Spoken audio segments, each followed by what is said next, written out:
ஏன் நீங்கள் மேலே பார்த்துட்டு இருக்கிறது தான் வந்து இதயமும் நுரையீரலும் சேர்ந்து ஒர்க் ஆகிற ஒரு வீடியோ நான் போட்டிருக்கேன். இந்த ஃபிட்னஸ் இண்டஸ்ட்ரியில் எல்லாருமே பேசுகிறோம், ஸ்ட்ரென்த் ட்ரைனிங் பண்ணணும், மசில் மாஸோட இம்பார்ட்டன்ஸ், ப்ரோட்டீன் இன்டேக் பற்றி நிறையா பேசுகிறோம். பட் ஆனால் ரொம்ப பேசப்படாத ஒரு விஷயம் கார்டியோ ரெஸ்பிரேட்டரி ஃபிட்னஸ். ஏன்னா இந்த இதயமும் நுரையீரலும் எஃபிஷியண்டாக ஒர்க் ஆகி ஆக்சிஜன் எடுத்துகிட்டு வந்தால் தான் நமக்கு எனர்ஜியாக கொடுக்க முடியும் பாடியில். WHO கைட்லைன்ஸ் என்ன சொல்லுது அப்படின்னா, வாரத்தில் 2 நாள் ஸ்ட்ரென்த் ட்ரைனிங் பண்ணால் போதும். பட் ஆனால் 4லேருந்து 5 நாள் நீங்கள் கார்டியோ ரெஸ்பிரேட்டரி ஃபிட்னஸ் பண்ணணும், மூச்சு வாங்குற அளவுக்கு எக்ஸசைஸ் பண்ணணும், ஸ்பீட் வாக்கிங் போகணும், ரன்னிங் போகணும், சைக்கிளிங் பண்ணணும் அப்படின்னு சொல்கிறாங்க. அப்படிங்கும்போது கார்டியோ ரெஸ்பிரேட்டரி ஃபிட்னஸ் ஜாஸ்தியாக இருக்கிறது one of the important factor to have a good health.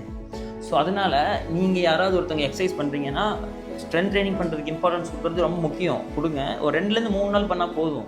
மற்ற ஒரு 2-3 நாள் வந்து ஸ்பீட் வாக்கிங் போகிறது, மூச்சு வாங்குற அளவுக்கு ஏதோ சைக்கிளிங் பண்ணுறது, ட்ரக்கிங், கொஞ்சம் கிளைம்பிங் பண்ணுறது, ஸ்மால் ஜாகிங் போகிறது, இந்த மாதிரியும் உங்கள் ஃபிசிக்கல் ஃபிட்னஸில் வச்சுக்கோங்க. ரொம்ப ஹெல்த்தியாக இருப்பீங்க. So most underrated component of physical ஃபிட்னஸ்ன்னு நான் பார்க்குறேன். இப்போ கூட மொபிலிட்டி அது இதெல்லாம் அட்ரஸ் பண்ண ஆரம்பிச்சிட்டாங்க. பட் ஆனால் கார்டியோ ரெஸ்பிரேட்டரி ஃபிட்னஸ் நிறைய இடத்துல அட்ரஸ் பண்ணுறதே இல்லை. ஜஸ்ட் இன்க்ளைன் வாக்கிங் பண்ணுறது, ட்ரெட்மில்ல போய் ஜிம்முக்கு போனால் ஒரு 10 நிமிஷம் வாக் பண்ணுறது, வார்ம் அப் தான் கார்டியோ நினச்சிட்டு இருக்கோம். அது நாட் எஃபெக்டிவ் கார்டியோ. கார்டியோக்காக ஒரு நாள் ஒதுக்குங்க, கார்டியோக்காக சில நாள் ஸ்பெண்ட் பண்ணுங்கள், எஃபெக்டிவாக மூச்சு வாங்குற அளவுக்கு எக்ஸசைஸ் பண்ணுங்கள். ஏன்னா நல்ல கார்டியோ ரெஸ்பிரேட்டரி ஃபிட்னஸ் இருந்தால் நிறைய நோயிலேருந்து நீங்கள் தப்பிச்சுக்கலாம்.